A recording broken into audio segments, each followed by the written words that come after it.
What's going on, man? What is going on? Hey, listen. We up. How y'all doing? DV, double NK. Some do say debunk. Like, comment, leave us that subscription, y'all. This is the Excalibur Clock In Show. Arsenal, Gooners. If you a Gooner, you should be here. You are at the right place, baby. So there is. There isn't any more. Right. What we looking at? Ricardo Calafiori. I'll do the chant, but I don't know. Calafiori. Okay, whatever. Peace up. Okay, yeah. Anyways, Ricardo Calafiori. Listen, what are we saying, man? What are we saying? This man right here, y'all. Listen, I ain't gonna cap. I love this man's energy. I love what he brings, right? But there's bare times when I'm watching the game and I'm like, what is this brother doing? What position are you actually playing? There's bare times, y'all. A lot. Plenty times. I'm literally watching the game, arms folded, right? I'm watching the game, arms folded, like a daddy, like someone's father, arms folded, just watching. And I'm like staring at my television set, and I'm thinking, what is this boy doing? What is he actually like? How are you all the way over there right now? You know what I mean? Like it gets very weird, right? Because right now we winning games. We winning games, so you really can't say too much about it. When you winning games, you can complain, you can say all this, all that, but at the end of the day, you winning games, right? We'll figure it out when we start not winning games. That's usually what it is. But bro, let me tell you something. Bro. I be watching Ricardo, Ricky, you know. I be watching Ricky Calafiori and I be thinking to myself, yo, brother, what is this? Right? So I just got like a 2.5 minute clip. We just gonna go through here, right? About a 2.5 minute clip. It's not long, right? Whatever comes out my mouth might be a little long-winded, but this is a short little clip. We can go through this real quick. All right, we can go through this real quick. This won't be an issue. Let's go. At the end of the first half, and when in midweek in the Champions League have the summit in their sights in the Premier League, West Ham out to upset the odds again.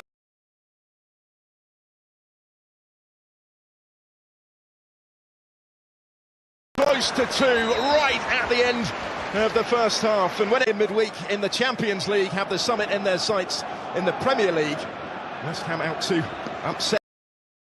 Right, you see that right there. I just play that back just a little bit. You see that right there, that little clearance that he makes there. He's able to make that clearance because he is in his position. That's a lift back position. You make that clearance when you are tracking back in your lift back position. That's why he's able to make that clearance right there, right? And you appreciate that because half the time you're watching Calafiori, you can watch 45 minutes of Ricardo and not once see him in this position. I ain't even capping. You can watch a good 45 minutes of Ricardo Calafiori and not see him in his position. You will think this brother is playing right wing, right midfield 10. You will think he's playing left wing, central midfield DM. You will see him playing everywhere but in his position. And don't get me wrong, that just might be the instruction that the coach is given, right? Brother, you got so much energy. As long as we don't need to be defended, you can go out and do whatever you want to do. Go out there and cause havoc. right? As long as we got ball, they ain't pressuring us. We ain't worried about chasing back, tracking back. Brother, you go up there, you cause them, you bring them hell. I feel like that's the instruction from Arteta, because this brother Ricardo Calafiori got so much freedom, it is ridiculous. Our midfielders attacking don't have that much freedom. Maybe they do and they just can't get around. I don't know, but it doesn't seem like it. It's a weird thing because Arteta will do so much in his midfield and to his wingers to try and compensate for the defensive side, right? You're going to have your central midfielders dropping into your back four. You're going to play two holding midfielders, two DMs, right? And then the one playmaker you have, you're going to pull him back as well and make him play the 8. So now at the end of the day, you're playing with technically two DMs and a central midfielder, because now there's no one right behind that hole right behind your center forward. There's no one in that hole. So you ain't got no 10. You're playing two DMs and an 8, right? Essentially. That's what happens when you play Rice, Zubi, and Odegaard, right? Odegaard ends up dropping so far back that he's playing alongside Zubimendi. And then you find that Declan Rice, he's actually hugging the left wing touchline, right? He's hugging the left wing touchline, but that's only because he's got the pace to come and cover back when needed, right? So Declan Rice is hugging the touchline on the left side.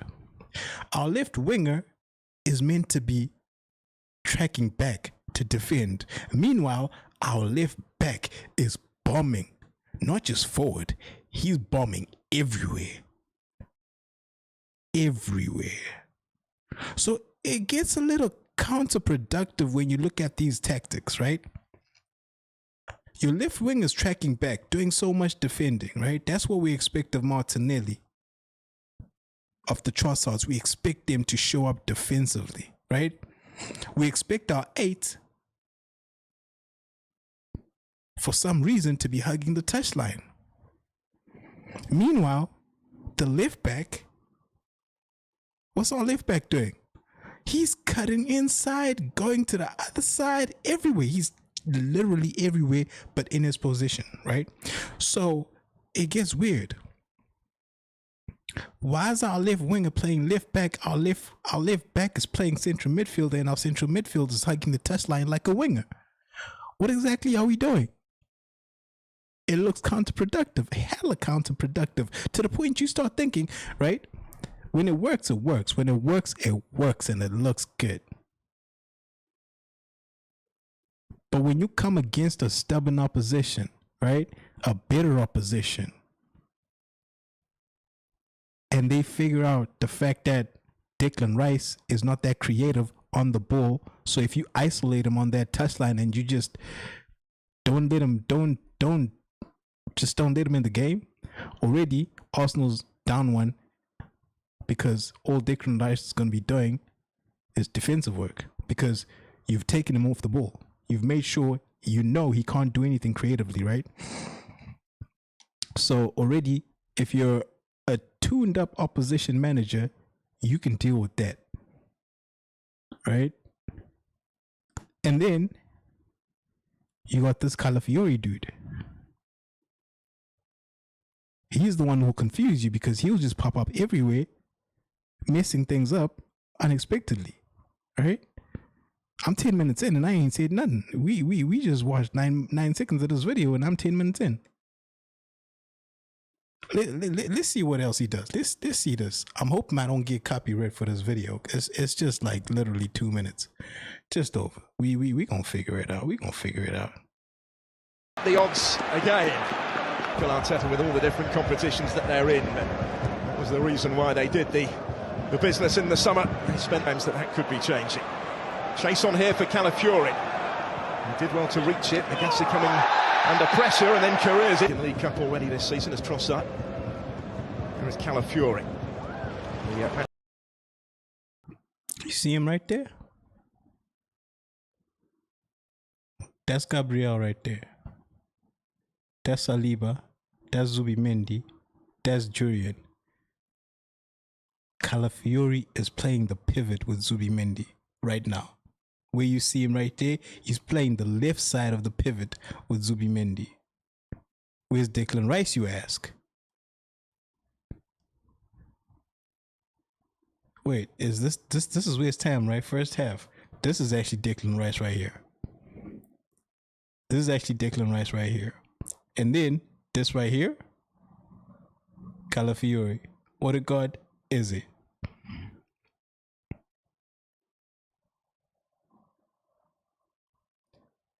Now he's able to do this because these three guys here have the actual ability to play a back three.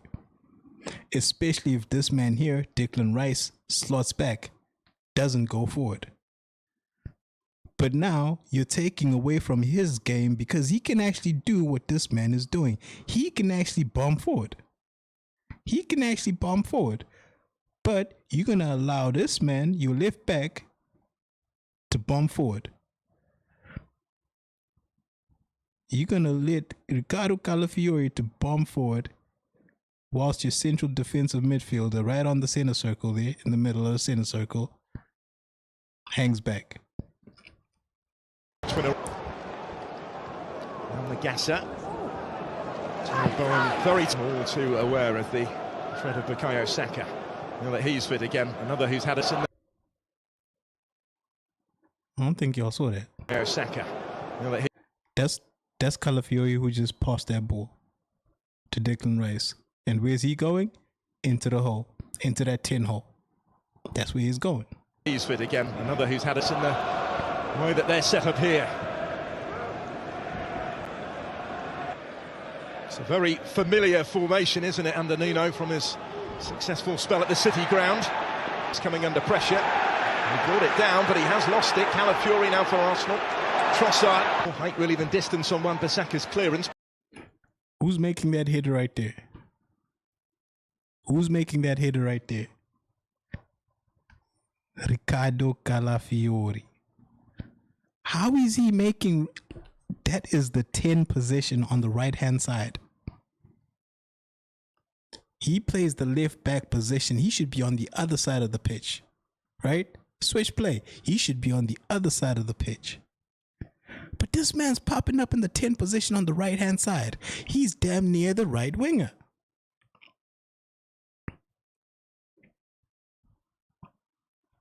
Someone make this make sense. How does our left back have more freedom than any other player on the pitch when we play? And I'm going to tell you what I hate about Ricardo Calafiori popping up in these particular positions, right? A lot of the time, he'll pop up in a right central midfield role, a right attacking midfield role, a central attacking midfield role. A lot of the time, he'll pop up in these positions. The problem I have when he pops up in those positions, when he gets the ball, what does he do? He plays it back. A lot of the times, it's a safe pass. From that position, it's a safe pass. Right? He's just playing it safe. He's just sideway merchant. So then you wonder, why are you coming up, taking up that position where an actual attacking or central midfield player could locate himself and actually find a more creative pass than you can make? Because you're just out there playing this ball backwards, right? You're congesting the midfield, but at the same time, you're playing safe. So you're not adding any value to our attack in that instance. But it was still an important one. Asking all of the questions. Look at him. He just got on the ball again. Where? In a right central attacking role. But what do you give us from there? Calafiori. They go all the way. This time he actually went through. That's the one few times he gets through, but unfortunately he doesn't find the final ball, right? A lot of the time it's going to be a sideways, a backwards pass, and you wonder why you're actually in that position. But now, what happens when you actually lose the ball from that position, right? Like I said, right now we're playing opposition that are not that great, right? Decent opposition. But now what happens when you actually play an in-form good side?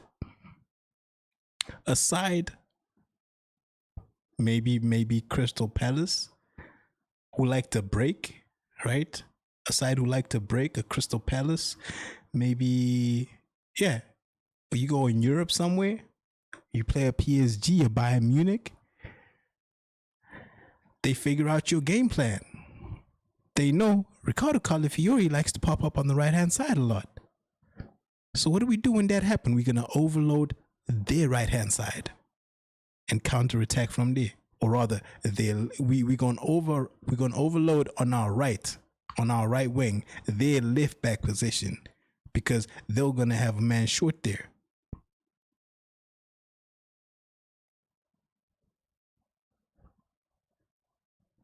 Through, but he's completely outnumbered there, attempting to make something of it. Fury coming under pressure from season, although he was taken off at half-time. See where he's picking up the water? He's literally playing the pivot position. Literally playing the pivot position with Declan Rice there. He picks up the ball in that deep lying position. St James's Park. And he goes. Areola is going to clear it away. Now, like I'm saying, I don't totally hate it, right? It's a love-hate relationship because you watch him and you get anxious. You think to yourself, a better opposition gonna catch you out. The good thing is, I'm sorry, I got hiccups. I need to drink some water or something. The good thing is we playing a very out of form opposition right now. They still finding their feet, trying to figure themselves out. They got a new manager. They trying to figure themselves out, right? So you got the leeway to do this. When you play subpar teams, you got the leeway to give your left back the freedom to do these things. But now what happens when you play an in-form decent side? A half decent side that is in form. You play a Crystal Palace. You go into Europe and you play a Bayern Munich, a PSG. That's going to get you caught out because Zubimendi ain't going to be able to cover you. Right now, you can do that because the opposition is allowing you to do that. They thinking to themselves, okay, these men can actually get and stay on the ball. So let's not do too much. They're allowing you. But when you play an actual side with a manager who can think these things through, you're going to get in trouble with this. Fury back in position to meet it. And again. Liverpool playing Chelsea later. This is the opportunity this afternoon for...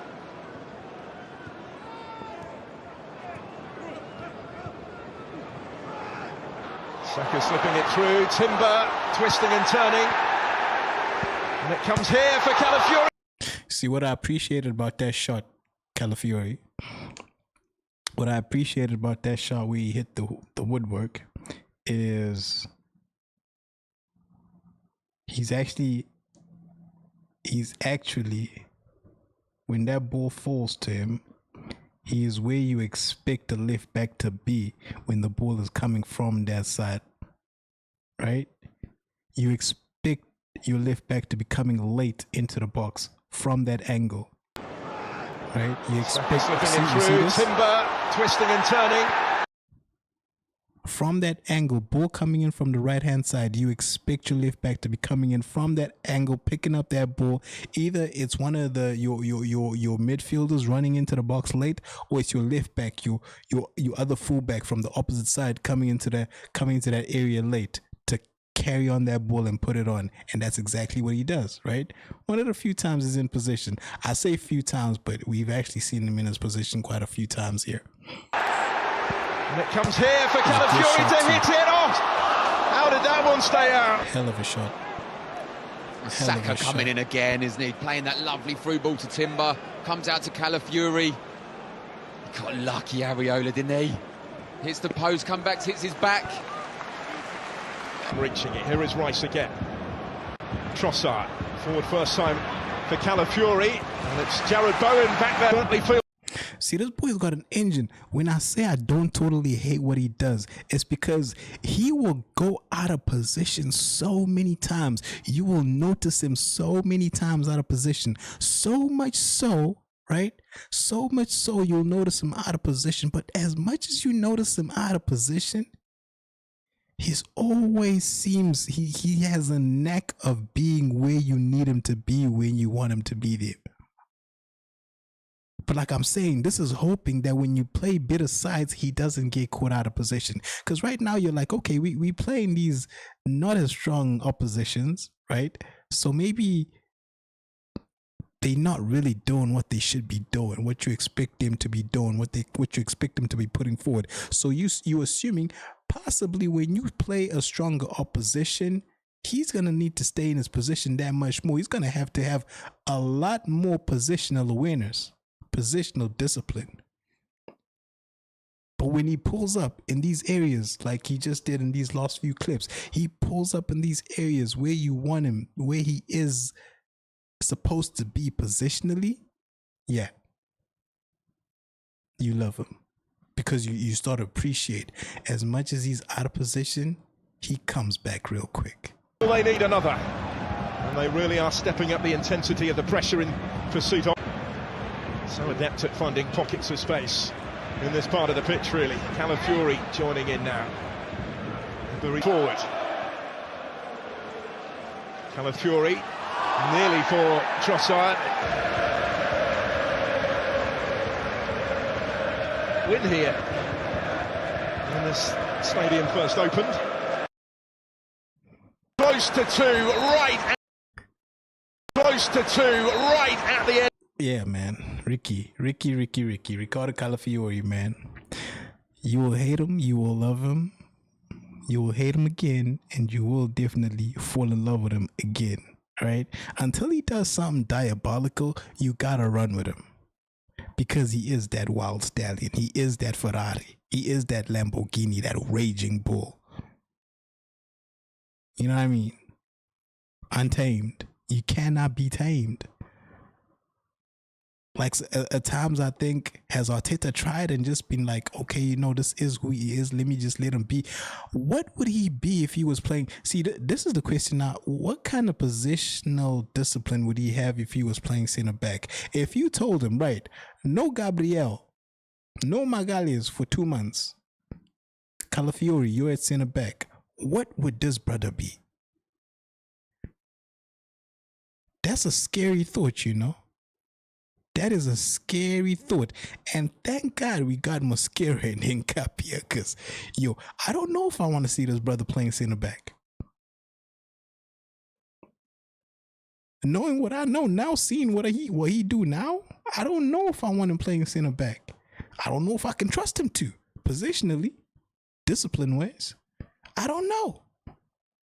But thank God, like I said, we got Mosquera, we got Hincapia. So with Pierre and Christian there, we ain't got to worry too much about Ricardo. So, hey, listen, brother, we winning whilst you're doing what you're doing. Long may that continue. But if you start, if you start getting mashed up by right wingers, whilst you're out of position, whilst you're trying to get back into position, then we're gonna have to start having proper conversations. Right now, we're not mad at you. We hate you, but we love you. We love you, but we hate you. It is what it is. We take it and we run with it. People, OGDBNNK, like, subscribe, leave us a comment. Excalibur clock in. It is the Arsenal. The Arsenal. The Arsenal. The Arsenal. Leave a subscription, y'all. Let's grow this community. Peace, love, and happiness, y'all.